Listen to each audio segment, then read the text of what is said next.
So, how concerned are what do you make of the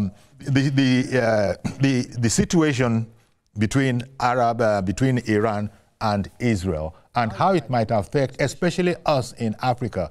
I was mentioning the most commonly cited one, which is that the price of fuel has gone up by a few naira. Give me your thoughts on this whole matter. Well, thank you so much for having me. Let me just say this first in opening. I actually enjoyed the previous discussion, but let me just say this in opening as we are opening up this. Whether you love or hate Israel, one thing is clear. No nation with a sense of survival will sit and wait for an enemy who has openly sworn to destroy you to finish building a nuclear weapon.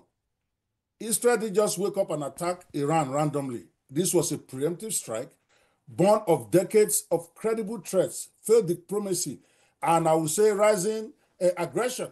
So, of course, war is never ideal. It carries tragic consequences for civilians, global markets, regional peace. But if you're asking whether Israel has a strategic justification for hitting Iran first, then the answer is yes, absolutely on my part. You don't wait for your house to be burned before you pour water on the match. That's not aggression, that's survival. Israel is it's about 2% of 1% of the entire Middle East. It's never up to 1%. 20% of 1%. That is the entire size of more than 17 states in Nigeria are bigger than Israel. And yet, they won't let them breathe. So, to me, everybody's been saying all sorts. I cannot fault Israel for going on the offensive to prevent Igigogoroma Gumeloju. You got to cut it down in advance. Yes, it has started. Now they have an uneasy truce. And it's going to affect everybody. Everybody will collect. But when the world had the opportunity to take down Iran, to make sure Iran is not developing weapons, nuclear weapon, the world did not take action. And Israel has got to protect itself. It's just the way it is. Mm-hmm. So now that it has happened, everybody is shouting, yeah, we have to shout, because we all know if Iran gets its hand on nuclear weapon, they will not wait for 1 week before they deploy it against Israel and the US. So I'm going to go into the implication, but the world is refusing to recognize the Occam razor that Trump just did. Trump should be celebrated, and I'm not kidding, okay? Because the cause of the fight is the fact that Iran was building a nuclear weapon.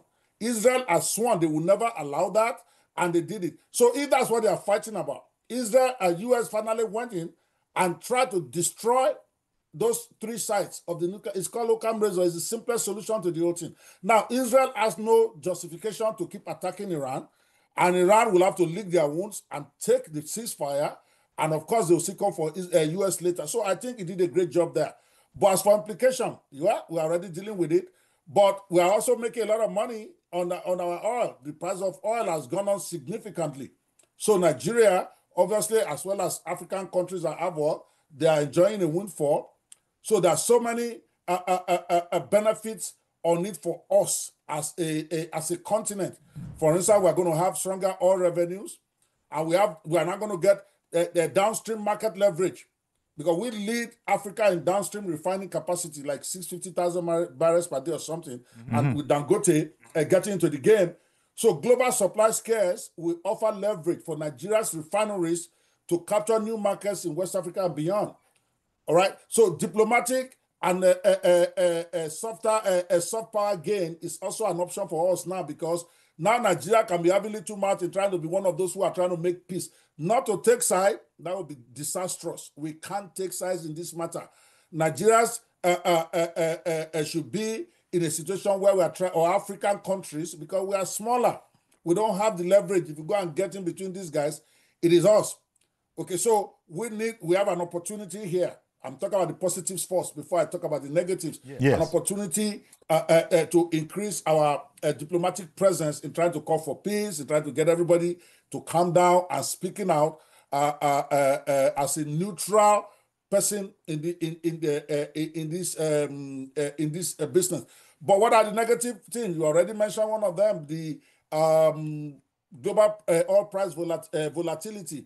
Nigeria will get a lot of money from his oil, but the price of oil will go up, because again, when all this war starts, the supply is reduced, And when you have reduced supply, you're going to have increased prices. Nigerians will blame, of course, our own Jagaban is the person we see we are going to blame.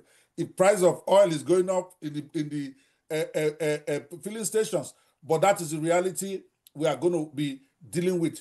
More serious for me about the implication for us is that, you know, these Iran people and all these terrorist countries, they are going to then be looking for different bases. So our own security, because some of us are sitting and writing on social media as if this doesn't concern us. It concerns us very well, because now the Boko Harams, all those Iran, all those terrorist organizations that are pro-Iran, they're going to be fighting, looking for breathing space. And we are the softest areas in Africa. We don't have the kind of security to take care of our people. They have dollars. With little dollars, they can buy space. It's happening in Nigeria.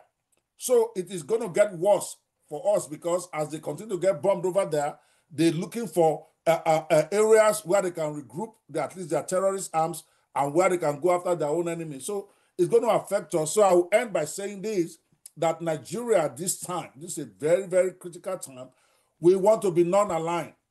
Let's not put mouth into these people's problem. We have our own. And I'm glad the Nigerian government is not talking crazy yet. Not yet. No. Yes. Exactly. No, I don't even think Nigeria, I think we have a non-aligned policy in that regard. And we had reason to talk about this. But you see,